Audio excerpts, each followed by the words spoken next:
आप सभी को जोहार। अभी हम लोग झारखंड की परीक्षाओं के लिए स्पेशल झारखंड जीके को लेकर आए हैं, जो आने वाले जेएसएससी, जेपीएससी, जेएच टेट, शिक्षक नियुक्ति परीक्षा, उत्पाद सिपाही, कक्षपाल या झारखंड पुलिस के अलावा झारखंड में जितने सारे वैकेंसी आएंगी उसके लिए बहुत ही महत्वपूर्ण है। और इससे पहले हम लोगों ने 3-4 वीडियो हमारे चैनल्स में अपलोड किए हैं जो सभी झारखंड से संबंधित हैं। और इसमें झारखंड के बारे में ही, झारखंड की इतिहास, भूगोल, नागरिक, वहाँ के समाज व्यवस्था, जनजातियों के खान पान, रहन सहन, सभी चीज़ों के बारे में ही जानकारियाँ दी गई है।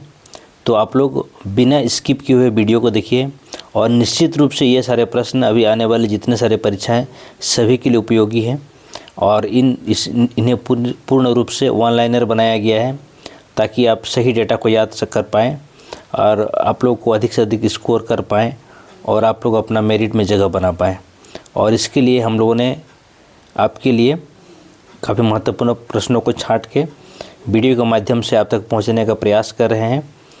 तो अब आप लोग जो सब्सक्राइब नहीं किए उन लोग हमारे चैनल को सब्सक्राइब कर लीजिए और जिन्होंने सब्सक्राइब किया है वे दोस्तों को शेयर कर लीजिए ताकि सभी का भला हो सके। चलिए अब हम लोग शुरुआत करते हैं झारखंड से संबंधित महत्वपूर्ण चीज़ों के बारे में।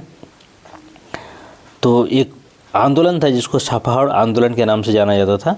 तो प्रश्न है, सापाहाड़ आंदोलन के नायक कौन थे? तो ये व्यक्ति थे लाल हेम्ब्रम। भागीरथ माझी का संबंध झारखंड के किस आंदोलन से है? और ये आंदोलन था खरवार आंदोलन। किन जनजातियों की ज़मीन को खुटकट्टी ज़मीन कहा जाता है? ठीक है, यानी ज़मीन के जो कागजात हैं उसमें खुटकट्टी के नाम से लिखा गया है, यानी मुंडा जनजातियों की ज़मीन को खुटकट्टी की ज़मीन के नाम से जाना जाता है। कोड़कर ज़मीन किन लोगों की ज़मीन है? कोड़कर ज़मीन, सदानों की ज़मीनों को कोड़कर ज़मीन के नाम से जाना जाता है। अब एक पहाड़ी है, तो यहाँ प्रश्न है कि बिरसा आंदोलन का संबंध किस पहाड़ से है? तो बिरसा आंदोलन का संबंध है डोम्बारी बुरु या डोम्बारी की पहाड़ी से है। बिरसा, जैसा कि हम जानते हैं, बिरसा मुंडा उलगुलान का नेतृत्व किए थे। तो ये प्रश्न आता है, बिरसा मुंडा की उलगुलान के कारण झारखंड के जनजातियों के लिए अंग्रेजों द्वारा कौन सी भूमि अधिनियम को लागू किया गया था? तो ये था 1908 का छोटनागपुर काश्तकार अधिनियम या छोटनागपुर टेनेंसी एक्ट।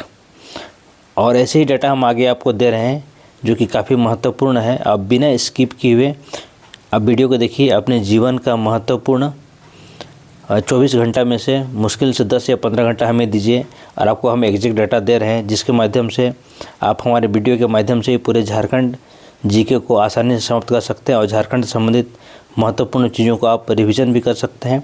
और कोशिश करें इन सभी चीज़ों को अपने कॉपी में लिख लेने के लिए या डायरी में नोट कर लेने के लिए। ताना भगत आंदोलन कब और कहाँ किसके द्वारा शुरू की गई? तो ताना भगत आंदोलन के बारे में अगर हम डेटा याद रखेंगे तो ये आंदोलन 1914 ईस्वी में बिशनपुर गुमला ज़िले में स्थित है। यहाँ से जतरा भगत के द्वारा शुरुआत की गई थी। अगला प्रश्न है, किस आंदोलन को प्रारंभ में कुरुक धर्म आंदोलन के नाम से जाना जाता था? तो ये था ताना भगत आंदोलन। और इस आंदोलन के बारे में एक और जानकारी आपको होना चाहिए कि झारखंड का पहला अहिंसक आदिवासी आंदोलन कौन सा था? तो यही आंदोलन है ताना भगत आंदोलन। यानी प्रश्न अलग अलग तरीके से पूछे जा सकते हैं लेकिन आप उनको एग्जैक्ट डेटा आपके दिमाग में बैठना चाहिए। अगला प्रश्न है, दुका हो के नेतृत्व में सिंहभूम क्षेत्र में कौन सा आंदोलन चलाया गया था? और ये आंदोलन था हरिबाबा आंदोलन। दुका हो को हरिबाबा के नाम से भी जाना जाता है और ये आंदोलन सिंहभूम क्षेत्रों में चलाया गया था। अगला प्रश्न है, झारखंड में 1857 की विद्रोह की शुरुआत कहाँ से हुई थी? तो 1857 की विद्रोह जो पूरे भारत में फैला था, तो ये आंदोलन झारखंड के देवघर के रोहिणी गांव से शुरुआत हुई थी। झारखंड में 1857 के विद्रोह के प्रेरक कौन थे, यानी किसके नेतृत्व में, यानी प्रेरणा के स्रोत, प्रमुख प्रेरणादायक स्रोत कौन थे? ये थे ठाकुर विश्वनाथ शाहदेव। विश्वनाथ शाहदेव के द्वारा 1857 के विद्रोह के दौरान किस सेना का गठन किया गया था? उनके द्वारा जो सेना गठन किया गया था उनका नाम था मुक्ति वाहिनी सेना। सिंहभूम क्षेत्र में 1857 ईस्वी के विद्रोह का नेतृत्व किसके द्वारा किया गया था? तो राजा अर्जुन सिंह के द्वारा सिंहभूम क्षेत्र में 1857 के विद्रोह का नेतृत्व किया गया था। नीलंबर पीताम्बर नामक 2 भाइयों ने 1857 के विद्रोह का नेतृत्व झारखंड के किस क्षेत्र में किया था? तो ये दोनों भाई का संबंध है झारखंड के पलामू क्षेत्र से। पहली बार गांधी जी झारखंड कब और किसके आग्रह पर आए थे? तो झारखंड में गांधी जी का पहला बार आगमन 1917 ईस्वी में होता है और झारखंड के जो कांग्रेसी नेता थे श्याम कृष्ण सहाय, उन्हीं के आग्रह पर गांधी जी पहली बार झारखंड आए थे। अगला प्रश्न गांधी जी से ही है, गांधी जी झारखंड में अंतिम बार कब आए थे? तो गांधी जी झारखंड में अंतिम बार 1940 ईस्वी में आए थे। 1940 ईस्वी में हुआ था 53वें कांग्रेस अधिवेशन जो रामगढ़ में संपन्न हुआ था और गांधी जी उसी में भाग लेने के लिए झारखंड के रामगढ़ आए थे। अगला प्रश्न है, गांधी जी जमशेदपुर में कब और किस लिए आए थे? गांधी जी का जमशेदपुर में आगमन होता है और वे आते हैं 8 अगस्त 1925 को। उस समय के मजदूर नेता थे C.F. एंड्रूज के आग्रह पर टाटा स्टील और मजदूर यूनियन के बीच में जो हड़ताल होती है और हड़ताल में बातचीत कोई नतीजा नहीं निकलता है और उस मामले में एक तनाव उत्पन्न हो जाता है और इस चीज़ को सुलझाने के लिए या समझौता कराने के लिए गांधी जी जमशेदपुर आए थे। अगला प्रश्न है, झारखंड के किस आंदोलन के लोग गांधी जी के सच्चे अनुयायी थे? तो गांधी जी के सच्चे अनुयायी ताना भगत लोग थे और वे सत्य और अहिंसा पर चलने वाले लोग थे जो ताना भगत आंदोलन का नेतृत्व करते थे या जो लोग ताना भगत के साथ थे। तो ये एकमात्र आंदोलन था झारखंड का जो गांधी जी के सिद्धांतों पर या आदर्शों पर चला था। सन 1938 में टाटा वर्कर्स यूनियन की स्थापना किसके द्वारा की गई थी? तो टाटा वर्कर्स यूनियन की स्थापना 1938 ईस्वी में एक नेता थे जिसका नाम था अब्दुल बारी सिद्दीकी के द्वारा की गई थी। संथाल जनजाति के लोगों ने किसके नेतृत्व में सविनय अवज्ञा आंदोलन में अपनी सहभागिता दर्ज की थी? तो संथाल जनजाति के लोगों का भी सविनय अवज्ञा आंदोलन में सहभागिता थी और वे व्यक्ति थे बंगम माझी, जिसके नेतृत्व में हजारीबाग क्षेत्रों में संथाल जनजाति के द्वारा सविनय अवज्ञा आंदोलन में भाग लिया गया था। झारखंड एक प्रसिद्ध मजदूर नेता थे जिसका नाम था माइकल जॉन। तो प्रश्न उसी से है कि झारखंड के प्रसिद्ध मजदूर नेता माइकल जॉन का संबंध झारखंड किस शहर से है?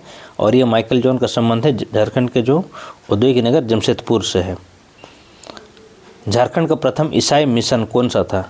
झारखंड में आने वाला पहला ईसाई मिशन गोसनर मिशन के नाम से जाना जाता है। CNT एक्ट यानी छोटनागपुर काश्तकारी अधिनियम जो 1908 में बना था उसका ब्लूप्रिंट किसके द्वारा बनाया गया था? जो छोटनागपुर काश्तकारी अधिनियम ये जनजातीय समुदाय के भूमियों की रक्षा के लिए बनाया गया था और इसके प्रमुख ब्लूप्रिंट को तैयार करने वाले प्रमुख व्यक्ति थे फादर हॉफमैन। इन्हीं के द्वारा इसका ब्लूप्रिंट को तैयार किया गया था। अगला प्रश्न है, संथालों का देवदूत या एपोस्टल ऑफ संथाल किससे कहा जाता है? डॉक्टर एंड्रयू कैंपबेल को संथालों का देवदूत के नाम से जाना जाता है। इनके नेतृत्व में ही संथालों का बहुत सारा सुधारात्मक कार्य हुआ था और शिक्षा का प्रचार प्रसार हुआ था। झारखंड का प्रथम महाविद्यालय कौन सा था? झारखंड का पहला महाविद्यालय था संत कोलंबा यूनिवर्सिटी जिसकी स्थापना 1899 ईस्वी में होती है और ये संत कोलंबा यूनिवर्सिटी का जो संबंध था ब्रिटेन के डबलिन यूनिवर्सिटी से था और ये पहली बार झारखंड में इसकी स्थापना की गई थी अंग्रेज़ों के द्वारा। अगला है, झारखंड आंदोलन का जनक यानी झारखंड आंदोलन यानी अलग झारखंड का मांग के लिए जिस व्यक्ति ने सबसे पहले आंदोलन का शुरुआत किया था उस व्यक्ति का नाम क्या था? उस व्यक्ति का नाम था जे बार्थोलोमन। इन्हीं के द्वारा झारखंड में आंदोलन की शुरुआत की जाती है। उसके बाद झारखंड में आदिवासी महासभा गठन किसके द्वारा किया गया था? आदिवासी महासभा गठन एक प्रसिद्ध नेता थे आदिवासियों के जिसका नाम था जयपाल सिंह मुंडा और जयपाल सिंह मुंडा के द्वारा ही 1939 ईस्वी में आदिवासी महासभा का गठन किया जाता है। मारांग गोंके के उपनाम से किस नेता को जाना जाता है?